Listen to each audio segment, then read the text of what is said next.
Hello everyone, welcome back to money matters. बात करेंगे आज 5 आईटी स्टॉक्स की। ये वो आईटी स्टॉक्स नहीं है जो लार्ज कैप आईटी स्टॉक्स है और जो डेली आपको सुनने को मिलते हैं। नहीं, इनमें एक लार्ज कैप आईटी स्टॉक है और बाकी 4 ऐसे आईटी स्टॉक हैं जो मिड स्मॉल कैटेगरी के हैं, जो ब्रेकआउट की वर्ज पे खड़े हैं, ताकि आप इस वीडियो से कुछ सीख पाएं और ब्रेकआउट ट्रेडिंग को लेकर कुछ आइडिया आपको मिल पाए। ध्यान रखिएगा, इस वीडियो में हम जो भी स्टॉक्स के नाम ले रहे हैं वो एग्जाम्पल के लिए, उन्हें किसी तरह से रिकमेंडेशन मानने की भूल ना करें, या आपके लिए नुकसानदेह हो सकता है। इनको सिर्फ एग्जाम्पल और लर्निंग के लिए ही आपको देखना है। बिना टाइम गंवाए हम शुरू करेंगे, लेकिन ध्यान रखिए इस चैनल पे मैं उन्हीं स्टॉक्स पे, उन्हीं सेक्टर पे आपके सामने बात करता हूं, वही आपको लर्निंग देता हूं जो आप डिमांड करते हैं। तो आपको अगला वीडियो किस टॉपिक पे चाहिए, किस स्टॉक पे चाहिए, किस सेक्टर पे चाहिए, उसका नाम कमेंट बॉक्स में आप बता सकते हैं। फिलहाल बात करते हैं आईटी स्टॉक्स की। यहां पर सबसे पहला जो आईटी स्टॉक है वो एक मिड साइज कंपनी है। यहां पे आपको दिख रहा होगा, company name is FL India limited. FL India limited का फंडामेंटल अगर आपको मालूम है तो बहुत अच्छी बात है। इस वीडियो में मैं टेक्निकल रिव्यू कर रहा हूं, फंडामेंटल नहीं देख रहा हूं। फंडामेंटली कंपनी स्ट्रांग है, जहां तक मेरी नॉलेज है। अच्छी कंपनी है, बढ़िया कंपनी है। अगर इसके चार्ट पैटर्न को आप समझना चाहें तो देखिए, एक बुल रन के बाद में स्टॉक यहां पर जो टॉप लगाता है 2021 में उसको बीच में एक बार काटने का यहां अटेम्प्ट हुआ, but that was a failed attempt, क्योंकि यहां पे प्रॉपर कंसोलिडेशन के बाद वो स्टॉक नहीं निकला था।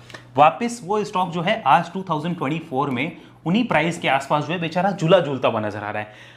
ऑन अ लाइटर नोट, अगर आप ध्यान से देखें इसको, कि स्टॉक ने इन प्राइसेस के आसपास एक अच्छा डिमांड जोन क्रिएट किया है, और इसकी बात हमने बात भी करी थी जब स्टॉक यहां पे चल रहा था कि ये लेवल इंपॉर्टेंट रहने वाले हैं। बट चार्ट उस टाइम बुलिश नहीं था, आज चार्ट बुलिश है। उस वक्त ये लेवल लॉन्ग टर्म के लिए इंपॉर्टेंट थे, लेकिन आज ये लेवल नहीं, कुछ लेवल और ऊपर शिफ्ट हो चुके होंगे। फिलहाल आपको दिख रहा है 1375 के प्राइस पे स्टॉक चल रहा है। This is weekly chart. Weekly chart पे अगर आप एक चीज देखना चाहें तो आप ध्यान से देखिए इस स्टॉक को। यहां पर इस स्टॉक ने एक अच्छा खासा जो है बेस बना रखा है। इस रेंज में 1170 से लगभग 1200 रुपए की रेंज है। यहां पे एक अच्छा बेस बनाया है, जो कि इस बुल रन का, जो अभी रिसेंट में बुल रन शुरू हुई है, इसका इंपॉर्टेंट ट्रेंड पॉइंट लगता है। यानी इस पॉइंट के नीचे आता है तो जो अभी ये ट्रेंड बना है, ये ट्रेंड वीक हो जाएगा, खराब हो जाएगा। तब तक ये ट्रेंड बुलिश है। इसको एक बार हम और कंफर्म करते हैं पीछे के चार्ट्स देखकर। Look at this. यहां पर हम लोग बात करते हैं इस लेवल की, जो 1170 से 1200 वाला लेवल है, वो ये वाला लेवल है। आप इसको ध्यान से देखते जाइए, ये वाला लेवल है। इसके नीचे अगर स्टॉक आता है तो पूरा ट्रेंड खराब होगा, तब तक ट्रेंड इसका बुलिश हो चुका है। ये हमें वीकली चार्ट बताता है। Coming back to the point on monthly chart, अब ये आपको बहुत बेटर और क्लियर आइडिया देने वाला होगा। I don't want to say anything. आपको साफ साफ दिख रहा है मैं क्या कहना चाह रहा हूं और चार्ट क्या बोल रहा है, आपको साफ साफ दिख रहा है। बट दैट डजंट मीन कि आप इसे बाय करें। बाय सेल के लिए अपने प्यारे एडवाइजर से संपर्क करिए, और सेबी आपको बताएगी, वो प्यारा एडवाइजर जो होगा वो आपको बताएगा, क्योंकि एज पर सेबी एडवाइजर जो होता है वो फ्रॉड नहीं कर सकता। हाँ, ये अलग बात है कि उन्होंने टीवी पे आके बहुत से फ्रॉड करे हैं, लेकिन सेबी करिए कि वो नहीं कर सकते। तो कई जगह ये हो चुका है कि आप रजिस्ट्रेशन करा लीजिए, रजिस्ट्रेशन करने के बाद इंसान अपने अकाउंट में ट्रेड नहीं कर सकता, इसलिए लोग रजिस्ट्रेशन नहीं लेते, जो भी एडवाइजर है वो। और फिर वो अगर किसी और के अकाउंट से ट्रेड कर रहे हैं, पकड़े गए तो लंबे जुर्माने हैं, जो कि हो रहे हैं। तो आप अपने एडवाइजर से बात करिए और इसको अपने एडवाइजर साथ लेके जा सकते हैं, भले ही वो एडवाइजर आपका कैसा भी हो, आप सिलेक्ट करिएगा। यह आपको दिख रहा होगा, यहां पे स्टॉक एक बॉक्स के अंदर बैठा है, बेचारा कितने ही समय से बैठा है। For the first time stock ने इन लेवल्स के ऊपर आने की कोशिश करी है, यानी हमें क्लोज चाहिए ₹1400 के ऊपर की। अच्छा, वीकली क्लोज मिल जाए या फिर एक मंथली क्लोज आ जाए तो कहना ही क्या। वीकली या मंथली में से कोई भी एक क्लोज आ जाए 1400 के ऊपर की, तो ये चार्ट और बुलिश होगा और तेजी की संभावनाएं बनेगी, ये हमें पता चलेगा। सो मंथली चार्ट क्या है, साइडवेज टू बुलिश हो रहा है। वीकली क्या है, ऑलरेडी बुलिश हो चुका। एक बार डेली भी देख लिया जाए, चलिए उसकी भी बात करते हैं। हैव अ लुक ये डेली चार्ट। अब आप इसको जरा ध्यान से डेली चार्ट पे भी समझिए। ये छोटे टाइम फ्रेम का है, यहाँ पे ध्यान से देखिए आप। इस तरीके से निकला है, सेलिंग प्रेशर आना था, वो आया, आने के बाद वापस ऊपर, वापस से यहाँ सेलिंग प्रेशर, फिर ऊपर, फिर इन्हीं प्राइस को यहाँ पे रीटेस्ट किया, रीटेस्ट के बाद फिर ऊपर। तो अब आपको साफ साफ दिख रहा है 1400 के ऊपर स्टॉक क्लोज नहीं कर पाया, डेली भी नहीं कर पाया, वीकली तो बड़ी बात है। इसके ऊपर की क्लोज, यानी इस पॉइंट के ऊपर की क्लोज स्टॉक में नए बुल्स को लेकर आएगी। किसको लाएगी? नए बुल्स को लाएगी। आपको लेना है? नहीं, मैं ये नहीं कह रहा हूं, वो आपका एडवाइजर बताएगा, समझे ना। तो नए बुल्स को 1400 के ऊपर लाएगी। आया समझ में? तो यानी और तेजी बनने की संभावना रहेगी। अब बात करते हैं ऊपर में लेवल्स की। तो देखिए, अभी स्टॉक जो है इन प्राइस के आसपास खड़ा है, 1370 के आसपास। स्टॉक 1300 से जो ये अगर कोई डिप लेता है यहाँ पे, अभी मान लीजिए कोई 1300 या 1250 की डिप आती है, तो बुल्स के लिए वो एक अच्छा होगा। लेकिन फिलहाल यहाँ पर कोई स्विंग एक्टिवेट नहीं हो पाएगा, यानी नए बुल्स की एंट्री नहीं होगी, तब तक बड़ी तेजी की संभावना कम रहती है। तो स्टॉक अभी भी अच्छा है, लेकिन 1400 की क्लोज के बाद में अच्छा हो जाएगा ज्यादा। क्लोज, और स्पेशली वीकली क्लोज आएगी तो ज़्यादा बेटर होगा, ध्यान रखिएगा। इसके बाद ज़्यादा बेटर होगा रुपीस, उसके बाद में 1200 को हम इंपॉर्टेंट सपोर्ट बना सकते हैं, 1400 की क्लोज के बाद 1200 को इंपॉर्टेंट सपोर्ट, और इमीडिएटली हमें दिख रहा है कि 1500 के आसपास एक रेजिस्टेंस है, इसको हम 1510 के आसपास लिख लेते हैं फर्स्ट रेजिस्टेंस। ये सबसे पहला रेजिस्टेंस है स्टॉक के लिए जो हमें फेस करना होगा। उसके बाद में स्टॉक 1600 और मेरी उम्मीद है कि 1700 प्लस भी जाता हुआ दिख सकता है ये चार्ट। अब ये स्टॉक कौन सा है हमें उससे लेना देना नहीं है, हमें इससे मतलब है कि ये चार्ट क्या बोलता है, क्योंकि मैं तो चार्ट सिखाने आया हूँ। तो इस चार्ट पे ऐसा लगता है कि ये लेवल संभव हो सकते हैं, लेकिन मैं गलत भी हो सकता हूँ, बुरी तरह गलत हो सकता हूँ और पूरी तरह भी गलत हो सकता हूँ, तो आपको वो ट्रेड नहीं करनी, ध्यान रखिएगा। तो ये था first stock FL India limited. बात करते हैं सेकंड चार्ट की। जो सेकंड चार्ट हमारे सामने इस लिस्ट में है आईटी से related, company name is KPIT technologies. ध्यान से इस चार्ट को देखिए, स्टॉक जो अभी वहां पे फॉर्मेशन बना रहा है, ये वाली जो आपको formations, just a second, advertisement बहुत आते हैं भाई। हाँ देखिए, ये वाली जो फॉर्मेशंस यहाँ पे बन रही है, ये वाली इस टाइप की, यहाँ पर ये वाली, ये फॉर्मेशंस ऑलरेडी ये महाराज जी यहाँ बना चुके हैं, आपको दिख रहा है? Can you see this one? मैं कुछ नहीं बोल रहा, दिख रहा है ना साफ साफ। तो इसके बाद क्या होता है, हमें समझ में आ गया कि वहां पे नए बुल्स आते हैं, लेकिन वो नए बुल्स प्रॉपर स्टॉप लॉस के साथ आते हैं, प्रॉपर अपने सपोर्ट को डिसाइड करके आते हैं। हम भी कोशिश करते हैं उन सपोर्ट को फाइंड करने की ताकि आप सीखें, लेकिन रिकमेंडेशन नहीं माननी। अगेन ध्यान से देखिए, ये स्टॉक अभी इस प्राइस के आसपास है, वीकली चार्ट हमें साफ साफ दिखा रहा है स्टॉक यहाँ पे कुछ करने की तैयारी कर सकता है, लेकिन अभी तक क्या कोई नए बुल्स की एंट्री हुई है जो कि स्विंग करते हैं? नहीं हुई है। उनकी एंट्री होगी 1750 के ऊपर क्लोजिंग के बाद में। कब होगी? 1750 के ऊपर क्लोजिंग के बाद में। समझ आया? आओ इसको अब डेली चार्ट कन्वर्ट करते हैं। देखो बड़ा इजी है, आओ ध्यान से देखो, this is the daily chart, साफ साफ दिख रहा है। कोशिश करिए इन लेवल्स के ऊपर की अपने को क्लोज चाहिए। ये 1750, हालांकि एग्जैक्ट लेवल वो 1760 है, लेकिन 1750 के ऊपर क्लोज आ गई तो भी यहाँ पे काम शुरू हो जाएगा। 1750 की क्लोज के बाद में अब आप ध्यान से देखिए, नीचे यहाँ पे स्टॉक ऑलरेडी बेस बना चुका है 1610 के आसपास, तो हम भी ₹1600 को अपना सपोर्ट बना लेंगे। यानी जो नए बुल्स आएंगे वो क्या करेंगे इस केस में, ऐसे चार्ट दिखेंगे तो वो 1600 को अपना सपोर्ट बनाते हैं और इस तरह के प्राइस पे वो एक्शन कर सकते हैं, तो ये इसका सपोर्ट हो जाएगा। एक बार मंथली और देखा जाए, और मंथली भी देखते हैं, फिर आगे की बात करेंगे। ज्यादा समय नहीं लूंगा, फटाफट रिव्यू करने की कोशिश करेंगे। ध्यान से देखिए ये मंथली चार्ट। अब ये जो आपको मंथली चार्ट वहां दिख रहा है, उसको जरा एक बार यहां भी देख लीजिए। ये जो सिनेरियो हो चुका है, ये वाला सिनेरियो यहां पे हो रहा है। समझ आया? देखो बात पे, ये जो सिनेरियो हो चुका है, ये सिनेरियो यहां हो रहा है। अब सोच के देखिए, यहां 3 महीने बेचारा रुका स्टॉक, देखो 3-4 महीने जब तक ब्रेकआउट नहीं हुआ। तो ब्रेकआउट से पहले जो स्विंग ट्रेडर बिना ब्रेकआउट के आते हैं वो बड़ी मार खाते हैं, वो परेशान हो जाते हैं फिर, और उनके बेचते ही शेयर चलता है। तो हमेशा कभी भी कोई स्विंग ट्रेडिंग के लिए स्टॉक लेता है, हमेशा ब्रेकआउट के ऊपर लेना चाहिए। फॉर एग्जांपल, जैसे आपको यहां पे दिख रहा है कि ऐसा हुआ था, ऐसा ही इसमें है कि ब्रेकआउट के बाद जो स्टॉक लोग देखेंगे उनके लिए ज्यादा बेनिफिशियल होगा।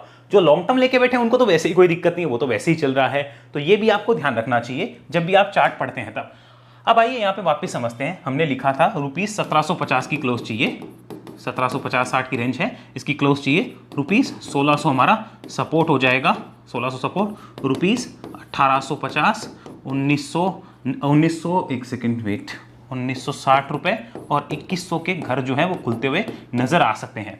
नॉट नेसेसरी इतने खुले ही, मैंने तो ऊपर के रेजिस्टेंस अपने एक्सपीरियंस से आपको बताए हैं, लेकिन ध्यान रखिएगा आप अगर किसी भी तरह से ट्रेड करें तो एडवाइस से पूछ के करें। हालांकि मैं आपको बता दूं, कई लोग क्या करते हैं, कई लोग मान लीजिए फर्स्ट रेजिस्टेंस है तो इधर कुछ क्वांटिटी बुक करेंगे, इधर कुछ, अगर वो ट्रेड के लिए जा रहे हैं। अगर वो इन्वेस्ट के लिए हैं तो अभी भी स्टॉक का जो लॉन्ग टर्म ट्रेंड है वो बुलिश है, और लॉन्ग टर्म में जो इंपॉर्टेंट सपोर्ट है वो लगभग अभी 1280 के आसपास है लॉन्ग टर्म का। जिनके पास नीचे से लिया हुआ है वो 1280 के साथ इस चार्ट पे बैठे होंगे, ऐसा मुझे लगता है। बात करते हैं अगले स्टॉक की। नेक्स्ट स्टॉक इस रडार पे हमारे सामने विप्रो लिमिटेड। विप्रो एक लार्ज कैप स्टॉक है, ध्यान से देखिए। विप्रो के ऊपर ऑलरेडी मैं आपको बहुत से अपडेट पहले दे चुका हूं हमारे second channel the bull run stocks पे। अगर आपने second channel the bull run stocks को सब्सक्राइब नहीं किया करिए, वहां मैं जिस कंपनी में इन्वेस्ट करता हूं वो आपके साथ शेयर करता हूं। जो कंपनी मेरे रडार पे होती है इन्वेस्टमेंट के लिए वो मैं आपके साथ शेयर करता हूं। जिसमें मैं स्विंग ट्रेड करता हूं वो भी मैं आपके साथ शेयर करता हूं कि मैं इस कंपनी में ऐसा प्लान कर रहा हूं और मैं अपनी नॉलेज आपके साथ बांटता हूं। तो सेकंड चैनल को भी जरूर सब्सक्राइब रखिए। फिलहाल विप्रो को देखिए ध्यान से। आई डोंट थिंक मुझे कुछ बोलने की आवश्यकता है, आप खुद समझ रहे हैं इस चीज को। स्टॉक इस रेंज के आसपास जो रेजिस्टेंस फेस कर रहा था उसको यहाँ पे फर्स्ट इंस्टेंस में जब यहाँ से काट के गया, फर्स्ट इंस्टेंस में इसको रेस्पेक्ट दी, वापस नीचे आया और ये जो बॉक्स था इसकी रीटेस्टिंग करने आया। हो गई रीटेस्टिंग, चलो भैया फिर क्या काम है, हो गई ना रीटेस्टिंग, अब तो ऊपर ही जाना है, चलो आ जाओ आगे। अब वापस यहाँ पे आके बेचारा खड़ा हुआ है, यहाँ से कोई डिप देके ऐसे जाएगा तो स्टॉक यहाँ से और तेजी के घर पकड़ने की कोशिश करेगा, यहां से और तेजी के घर पकड़े जाएंगे, उनका भी ध्यान रखना होगा। आइए उसकी बात करेंगे एक बार वीकली चार्ट पे। Have a look, this is the weekly chart. अब ध्यान से इसको अगर आप देख पा रहे हैं, ध्यान से देखिए वीकली चार्ट को, यहाँ क्या हो रहा है। ये स्टॉक यहाँ से इस तरीके से निकला, यहाँ पे काम किया, तो यानी 550 के ऊपर की क्लोज चाहिए। अभी 540 के आसपास स्टॉक खड़ा है, हमें 550 क्लोज चाहिए।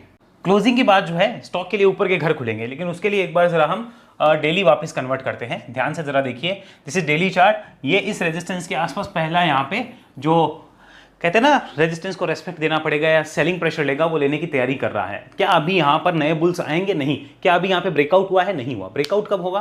550 के ऊपर होगा। तो ये हमें आइडिया लग गया। अब उसके बाद में ऊपर के लेवल्स क्या हैं वो भी तो समझो भैया, वो भी तो जरूरी है ना। So this is the daily chart. ये शायद आपको छोटा दिख रहा है, converting to the weekly chart so that you can get a picture, better picture.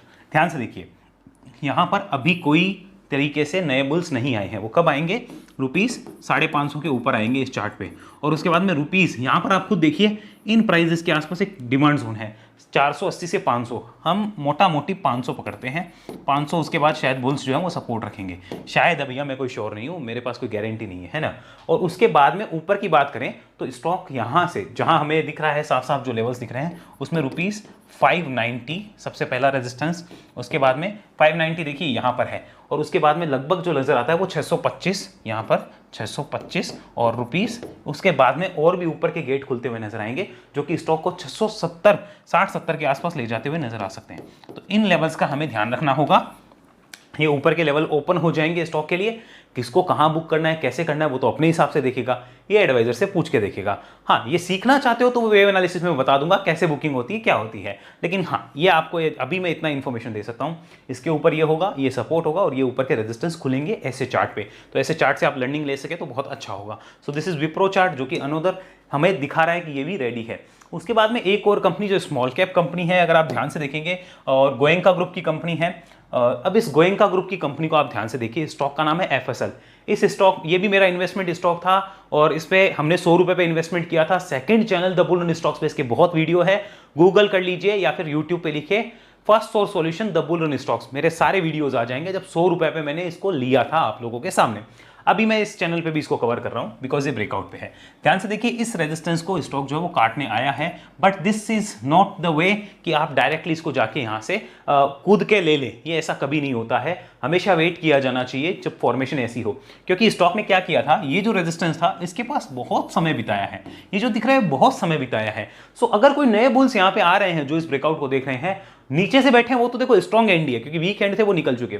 अब कोई नए बुल आएंगे तो आई डोंट थिंक वो एक बार में पूरा लेंगे। यहाँ पे एक बार में पूरा फंसने के बजाय वो वेट करेंगे, कोई थोड़ा सा थोड़ी डिप आ जाए 230-40 के आसपास की कोई डिप आ जाए, या फिर वो वेट करेंगे कि थोड़ा कंसोलिडेशन या साइडवेज करके ब्रेकआउट करे तो देखें। लेकिन वो एक बार में पूरा नहीं लेंगे, वो आधा लेने के बाद आधा वेट करते हैं। ऐसे सिनेरियो में हमेशा किया जाता है। फॉर एग्जाम्पल एफएसएल आपको दिख रहा है, सो this is just purely chart learning, जो आपको सीखने को मिले और आगे ऐसे चार्ट दिखे तो आप भी काम कर पाए। तो अभी हमें ये नजर आ रहा है कि स्टॉक के लिए इंपॉर्टेंट है। अब स्टॉक के लिए ध्यान से देखिएगा, ये पहले रेजिस्टेंस था 250 के 245-50 के आसपास का, और उससे पहले देखिए 215-20 की जो ये रेंज है, आइए आगे लाइए, ये देखिए 215-220 की जो रेंज है, कितना ही तंग किया है एफएसएल ने इस रेंज को काटने के लिए, पेयर्स ने कटने ही नहीं दिया। तो अब सपोर्ट क्या आया समझ में, क्या कहना चाह रहा हूं, ₹215 कितना भाई, 215 क्या हो गया, सपोर्ट हो गया है इस ट्रेंड का। आया समझ, तो ये इस ट्रेंड का सपोर्ट है। अब लॉन्ग टर्म सपोर्ट की बात करनी है, ₹175, ये लॉन्ग टर्म का है। हालांकि मैं बता नहीं रहा हूँ लॉन्ग टर्म का सबका, इसका बता देता हूँ। This is long term support. कोई लॉन्ग टर्म के लिए देख रहा होगा तो उसका ये है, लेकिन ये हमारे लिए उतना इंपॉर्टेंट अभी नहीं होगा। जो लॉन्ग टर्म के लिए नीचे से बैठे उनके लिए होगा।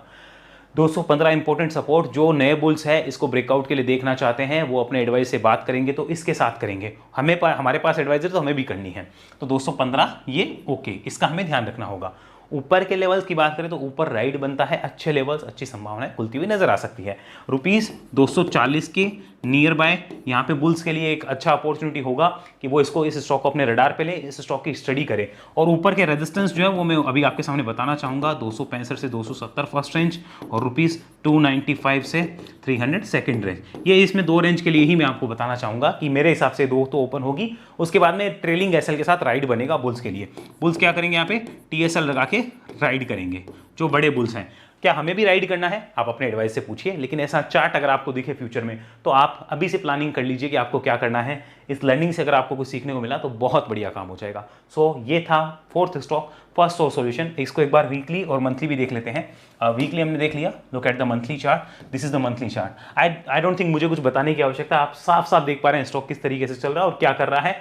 कोई भी डिप आएगी, आई थिंक कोई बाय अपॉर्चुनिटी हो सकती है, बड़े बुल्स के लिए वो छोड़ने वाले नहीं होंगे, हमें ध्यान रखना है। लेकिन मैं आपको ये नहीं कह रहा कि आप बाय कर लीजिएगा, इस बात का विशेष ध्यान रखिएगा। आगे चलिए डेली चार्ट और कन्वर्ट करते हैं। यहाँ पर ध्यान से देखिए, ये डेली चार्ट, यहाँ पर इस डेली चार्ट को देखने में आपको लगेगा कि ये सीधी एक जो रेखा आई है ना ऐसी बिना करेक्शन के, ये थोड़ा सा प्रॉब्लमेटिक होती है। तो थोड़ा डिप मिल जाती है तो बुल्स कंफर्टेबल हो जाते हैं। अब कई लोग कहेंगे सर आप ऐसा बार बार क्यों कर रहे हो, एडवाइजर से पूछो। क्योंकि सेबी के रेगुलेशंस है, मैं क्या करूं, मुझे बोलना पड़ता है, कोई उपाय नहीं है, वरना मैं बोल भी नहीं पाऊंगा और वो मेरे मुंह पे टेप बांध देंगे। हालांकि सेबी ऐसा कानून लाने की तैयारी कर रही थी कि मुंह पे टेप बांध दे, लेकिन ऐसा होगा नहीं कि मुंह पे टेप बांध दी जाए, है ना। तो ये था फोर्थ स्टॉक। बात करते हैं फिफ्थ स्टॉक की। फिफ्थ स्टॉक इस लिस्ट में है, कंपनी का नाम है, वो भी स्मॉल कैप कंपनी है, केल्टन टेक सॉल्यूशंस लिमिटेड। ये आपको दिख रहा होगा Kellton Tech Solutions, this is a monthly chart. आप साफ साफ देखिए इसमें हुआ क्या है। इसके लिए मैं थोड़ा पीछे जाऊंगा डाटा, यहाँ पर इसको समझने की कोशिश करिए। Look at this, this is Kellton Tech. इनके ऊपर जाने की एक अटेम्प्ट होती है, फेल हुआ, नहीं गया, कोई बात नहीं, आजा नीचे भाई, फिर गया, फिर से फेल हुआ, फिर नीचे आजा, फिर गया, फिर से फेल हुआ, फिर नीचे आजा, फिर गया। कितनी बार फेल होगा सोच के देखो। अब कुछ हो सकता है, तो थोड़ा सा रडार पे लेने लायक सिचुएशन आ गई है। थोड़ा सिनेरियो ऐसा है कि रडार पे रखा जाए इस स्टॉक को, तो डेफिनेटली बड़े बुल्स इसे अपने रडार पे रख रहे हैं। और ध्यान रखिए एक्चुअल ब्रेकआउट 125 130 के ऊपर का है, 130 के ऊपर का एक्चुअल ब्रेकआउट काउंट होगा और उसके बाद में स्टॉक के लिए नए लेवल्स खुलेंगे। लेकिन ये ब्रेकआउट कर रहा है, हमें अपने रडार पे रखना है। वीकली कन्वर्ट करते हैं, हैव अ लुक। रिसेंट में देखिए क्या हुआ था वीकली के बाद में, यहां से स्टॉक ऐसे नीचे जाता है, साइडवेज ब्रेकआउट ऊपर। अब इनको काटने के बाद और तेजी पकड़ने की तैयारी करेगा। ये लेवल कितने हैं, 127 के आसपास के हैं, लेकिन आपको 130 का लेवल ध्यान में ज्यादातर रखना चाहिए। क्या ये सही है, आइए पीछे कंफर्म करते हैं। देखिए पहले भी इन्हीं लेवल्स के पास, मतलब यहां पर हर 2-5 रुपए पे एक रेजिस्टेंस मिल रहा है जो स्टॉक को तंग करे जा रहा है, इसका हमें ध्यान देना होगा। अब स्टॉक के लिए ऊपर के गेट क्या हो सकते हैं, उसके लिए एक बार डेली चार्ट भी देखते हैं क्या बोलता है। तो डेली चार्ट भी देखिए आपको सेम सिनेरियो बता रहा है कि अब ट्रेंड में वापस जाने की कोशिश करता हुआ नजर आ रहा है। राइट नाउ इसके लिए इंपॉर्टेंट लेवल्स क्या है उसके ऊपर बात करने के लिए हमें वापस वीकली पे जाना होगा। तो वीकली कन्वर्ट करते हैं, हैव अ लुक। वीकली के बाद में हम जरा इसको यहाँ देखना कोशिश करेंगे। देखिए स्टॉक अगर इन लेवल्स के ऊपर सस्टेन कर जाता है, हम पकड़ते हैं, मोटा मोटी पकड़ लो 127 रुपीस, 127 के ऊपर भी अगर क्लोज आ जाती है तो भी आई थिंक यहाँ पे नए बुल्स आना शुरू हो सकते हैं। लेकिन 127 की क्लोज के बाद में इंपॉर्टेंट लेवल जो होगा वो ₹108 रहने वाला होगा, ये ध्यान में रखिएगा। ₹108 इंपॉर्टेंट लेवल होगा, इसका हमें डेफिनेटली ध्यान रखना होगा, इसके बिना कुछ भी काम नहीं हो सकता। ये सबसे इंपॉर्टेंट चीज़ है जो हमें नोट डाउन करके रखनी चाहिए। उसके बाद अगर ऊपर की बात की जाए तो ₹143, ये सबसे पहला इंपॉर्टेंट रेजिस्टेंस 143 रह सकता है as per my wave analysis. उसके बाद में ₹155 और उसके बाद में ₹170, ये तीन इंपॉर्टेंट रेजिस्टेंस रह सकते हैं। नॉट नेसेसरी एग्जैक्टली यूं, इनके पास के लेवल्स है, आप अपनी स्टडी करिए, मैंने अपनी स्टडी आपके साथ शेयर करी है। ये 5 स्टॉक्स जो है इनको अपने रडार पे रखिए, ध्यान रखिए, इनकी स्टडी करिए और इनके लेवल्स आप लगाइए। मुझे जो लेवल अच्छे लग रहे हैं वो मैंने आपके साथ चार्ट पे शेयर किए हैं, फॉर एग्जांपल दिए हैं, बस इनको रिकमेंडेशन नहीं मानना है। तो आई होप आपको क्लियर हुआ होगा इन 5 चार्ट के ऊपर कि किस तरीके से फॉर्मेशन हो रही है और क्या हो रहा है, ब्रेकआउट कैसे आ रहे हैं। तो इन आईटी स्टॉक्स को अपने एडवाइजर के साथ डिस्कस करिए अगर एडवाइजर है तो। मेरे समझाने में कोई त्रुटि रही हो, कोई बात आपको बुरी लगी हो तो मैं उसके लिए आपसे क्षमा चाहूँगा। ऐसी एनालिसिस अगर आप सीखना चाहें तो वेव एनालिसिस में आइए, डिटेल डिस्क्रिप्शन मिलेगी या फिर इस नंबर पर संपर्क करके आप डिटेल ले सकते हैं। इसकी फीस 44,000 रहती है क्योंकि ये 1-to-1 प्रोग्राम है, एक समय में एक इंसान को सिखाता हूं। अगर आप सीखना चाहें तो इस नंबर पे संपर्क करिए और जानकारी ले सकते हैं। और बाकी आपको किसी तरह से कुछ भी आपको लगता हो कि हमें इस चैनल के साथ कनेक्ट होना है तो अकाउंट ओपनिंग लिंक नीचे डिस्क्रिप्शन में कनेक्ट हो सकते हैं। अगले वीडियो मिलेंगे, तब तक के लिए धन्यवाद। जय हिंद, जय भारत।